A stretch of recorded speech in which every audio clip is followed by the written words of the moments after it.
Yo, it's your boy Dctree from Dctree-Nation.com, where we cover hoops and heroes. And today we're talking hoops. So I got to thinking, why do San Antonio Spurs fans hate All-Star games? I mean, growing up, I kind of enjoyed seeing the Spurs get selected, but I could kind of see why people dislike this game. But before I get into it, if you like my content, please subscribe to the channel. I think the number one reason why Spurs fans tend to not like the All-Star game is because when Spurs players are in the game, they seem disinterested.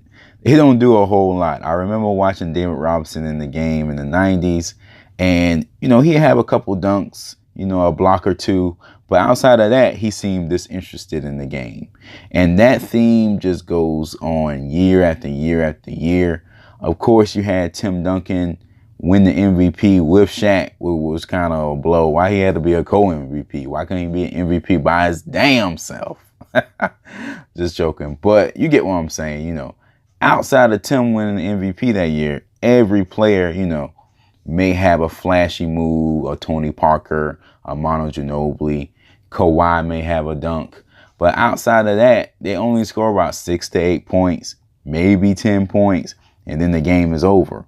So the Spurs seem disinterested in the game, and so the fans reflect that. That's the number one reason, really. Another reason why people didn't care for the game is because of the big three.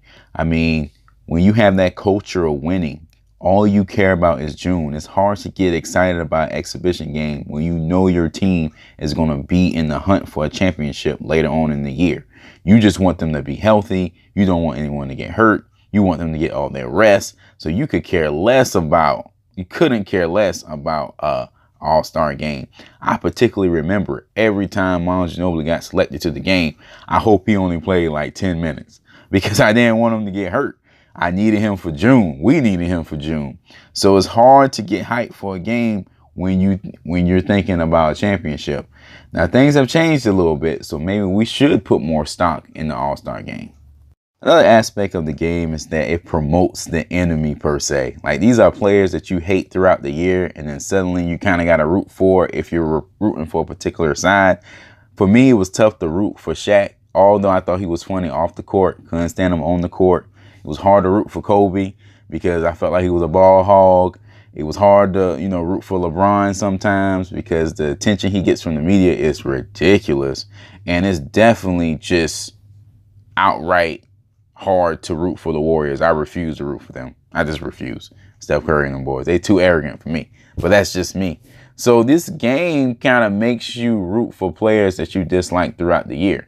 And don't get me wrong, the players kind of have this behavior like there's a truce going on, like no beef at the All-Star game, and then it's back to business afterwards. But as a fan, when you're invested in your team and your players, it's hard to turn that off, All right, guys, that's it for this one. Just a little video before the All-Star break. Shake things up a little bit. Let me know below if you're going to be watching the All-Star festivities this year. For more information on hoops, check out the main page, Dctree-Nation.com.